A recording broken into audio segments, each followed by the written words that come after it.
Bonjour, voyons à présent la double distributivité. Alors, comment procéder?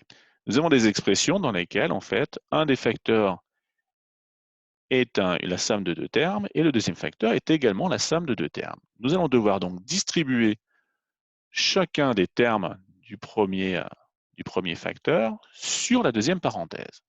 Donc, vous pouvez utiliser pour ce faire des flèches pour mieux visualiser. Alors, 3 fois 2 plus 3 fois A. Là, pas de problème de signe puisque nous n'avons que des valeurs positives. Je fais la même façon pour le terme A fois 2, que nous trouvons ici, plus A fois A. Le plus dur a été réalisé, on vérifie qu'on n'a pas oublié éventuellement un produit, qu'on n'en a pas noté deux fois le même. On prend en tous les cas le temps de la réflexion puisque c'est cette partie-là en fait la plus compliquée. Ensuite, on retombe dans les étapes de simplification classiques. 3 fois 2 donne 6, 3 fois A, 3A, A fois 2, 2A, A fois A au carré. On replace les termes dans l'ordre habituel, c'est-à-dire termes de l'ordre le plus élevé en premier, on les regroupe par famille, A au carré lui est tout seul, les termes en A, nous avons 3A et 2A, et nous avons un chiffre seul, 6. Si nous simplifions encore, nous avons 3A plus 2A qui va nous donner 5A, et on se retrouve avec une expression simplifiée, réduite au maximum, avec trois termes de nature différente. Donc ici, le cas de figure où nous n'avons que des termes positifs, pas besoin de se poser des questions quant aux signes, puisqu'ils sont tous positifs forcément.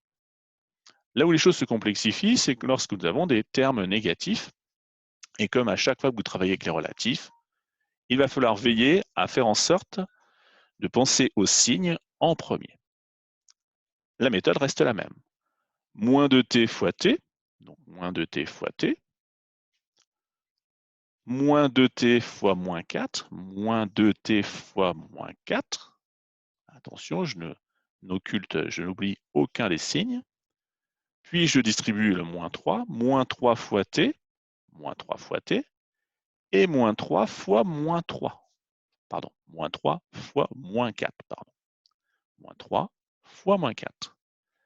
Je prends pareil, je vérifie à chaque fois qu'il n'y a pas d'erreur de signe. Il vaut mieux prendre un petit temps de réflexion dans cette étape, puisque généralement, la majorité des fautes se trouvent à cet endroit-là. Ensuite, je simplifie mon écriture. Moins 2t fois t, je conserve le signe moins. Ça nous fait moins 2 fois t au carré.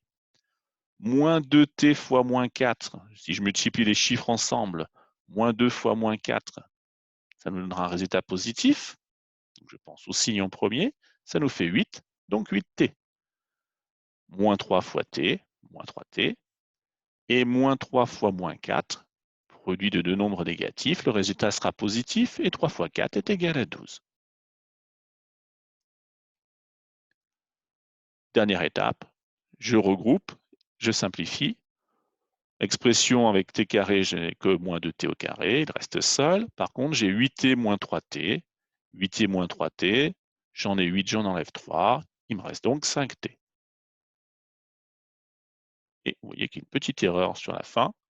Petite erreur que j'ai oublié de corriger, que nous allons corriger par nous-mêmes. Effectivement, ce n'est pas 9 à la fin, mais c'est bien 12. Nous en sommes bien d'accord. Donc, corrigeons directement. Nous obtenons 12. Voilà.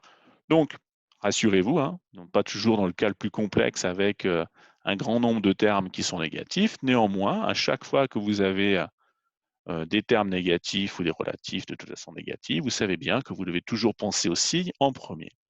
Une petite remarque. Ici, nous avons détaillé en donnant les étapes.